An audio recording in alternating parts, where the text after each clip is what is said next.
Hello friends, Bodo by Bodo Gr-4 official YouTube channel आसा खालामो गासैबो नोंथांमोना मोजां दङ। आसाम फरेस्टनि ग्रेड 4 नि एडमिट माब्ला मोनगोन एबा पुलिसनि माब्ला मोनगोन गोबां कमेन्ट्स फैदों। ग्रेड 3 आथ' होगासिनो दं नालाय आरो ग्रेड 3 आ नोंथांमोना रिलिया जागायसिगोन बेनो जाबाय 13 फेब्रुवारि। स' 13 फेब्रुवारि नोंथांमोना एडमिटआव जि डेट मोनदों टाइम मोनदों बेयाव थांनानै रिलिखौ जाहाथे मोजां हैना फैयो। स' बिनिफ्राय दानिया नोंथांमोना गोबां कुइसन खालामगासिनो दङ ग्रेड 4 लेभेलनि माखासे केन्डिडेट्सफोरा जे बे रिलिया माब्ला जागोन बेनिफ्राय माब्ला एडमिट मोनगोन आरो एप्लाइआ जोब्बाय नामा।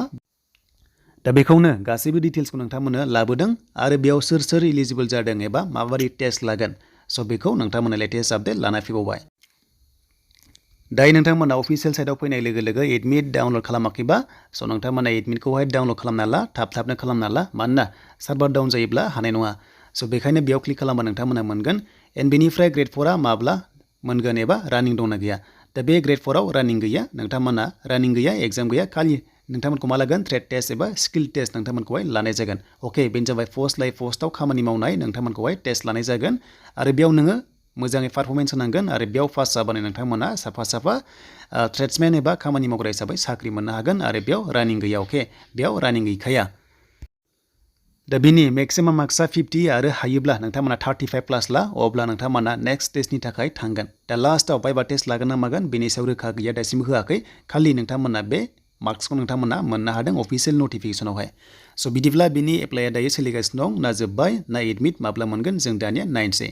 दा बे एडमिटआ दायो ग्रेड 4 आ होथ'वाखै आरो जेब्ला होगोन आं नोंथांमोना आपडेटखौ लाबोगोन। अके, दायो खालि ग्रेड 3 आल' होदों आरो गासैबो खारनाय दङ ग्रेड 3 आ। स' बिनिफ्राय जों नायनोसै फैदो ग्रेड 4 आव माबादि सिस्टेमाव लादों एन्ड बैसोआ आरो माबादि नोंथांमोननि पस्टआ दङ जों बेखौ दानिया नायफिनसै अफिसियेल नटिफिकेसन। दा बे जाबाय लोगोफोर अफिसियेल नटिफिकेसन। दायो बिनि एप्लाइआ सोलिगासिनो दङ आरो लास्ट डेटआ नोंथांमोनाहाय मोनगोन 22 फेब्रुवारिसिम। स' बिनिफ्राय नोंथांमोना बेयाव बेसेबां क्वालिफिकेसन नांगौ जों बेखौ नायगोन आरो बिनि लास्ट डेटआ दङ, थाब खालामना ला। दा पस्टआ बेबायदि साफाय कर्मचारि ओंखारबावदों ग्रेड 4 लेभेलाव फरेस्टआव आरो आसाम पुलिसाव ओंखारनाय जोब्बाय, दा फरेस्टआव जागासिनो दङ। स' बेखायनो जायफ्रानोखि इन्टारेस्टेड दङ ग्रेड 4 आवहाय मावनो स' नोंथांमोना मोजां जाहाथे एप्लाइखौ खालामनानै लायो। दा बेयाव बैसोआ जोबोद मोजां, 18 इयार्सनिफ्रायनो हायो आप टु 45 इयार्ससिम STP आव, नाथाय नर्मेला 40 इयार्ससिम। दा नोंथांमोना एक्सट्रा सार्टिफिकेट दङब्ला नाम्बार 5 मोनगोन। स' हाइटखौ नायोब्ला STP आव हौवाफोरा 158 आरो हिन्जावफ्रा 147। अके, 0.5 दङ बेखौ नायना ला। एन्ड बेनिफ्राय साइजखौ नायोब्ला 80 सेन्टिमिटार जानांगोन STP आवहाय आरो एक्सपेन्ड खालामबा 85। स' बे गासैबो फिट जायोब्लासो नोंखौहाय माखासे टेस्टआव लांगोन। बेनो जाबाय मेडिकेल टेस्ट। जुदि मेडिकेल टेस्टआव गासैबो अके जाबायब्ला नोंखौहाय स्किल टेस्टआव लांगोन आरो स्किल टेस्टआव नोङो पास जानांगोन आरो बेयाव पास जाबासो काट अफ थांगोन आरो काट अफ थांनानै नोंथांमोना साख्रि मोननो हागोन। दा बेयाव जेबो रानिं गैया, एग्जाम गैया।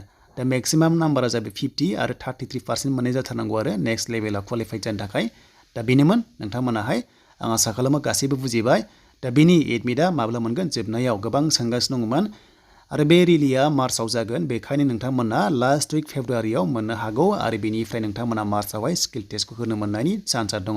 मानोना बेना सर्ट प्रसेस, बेयाव रानिं गैया नालाय, बेखायनो मार्चआव बियो जानायनि चान्सआ दङ आरो एडमिटआ नोंथांमोना मोनगोन थाबैनो। जेब्ला मोनगोन आं नोंथांमोननो लेटेस्ट आपडेटखौ लाना फैगोन।